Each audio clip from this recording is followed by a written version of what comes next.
పుట్టింటికెళ్తే తిని కూర్చోవడం, పడుకోవడం అదే అనుకుంటున్నారా ఏంటి? అప్పుడప్పుడు పనులు గూడా చేస్తామండి బాబు. ఇప్పుడు నేను చేస్తున్నాను చూడండి, నేను తీసుకెళ్ళడానికి మా అమ్మ చెక్కలు ప్రిపేర్ చేస్తా అంటే, నేను అన్నీ దాంట్లో మిక్స్ చేసి ఇస్తున్నాను అనమాట. ఇంక మా అమ్మే ప్రిపేర్ చేసేసింది. కనుమ రోజు ఇంట్లో మగపిల్లలకి దిష్టి తీయాలంట. నాకు తెలీదసలు ఇన్ని ఇయర్స్.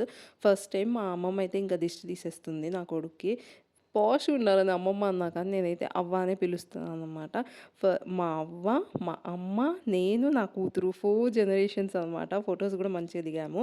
అండ్ ఊరికొస్తే ఇంకా తిండికైతే లోటుండదు. అంటే తిండి అంటే జంక్ ఫుడ్ గాదు. ఇలా హెల్తీ ఫుడ్ ఉంటదనమాట. వీటిని అనపకాయలంటారు.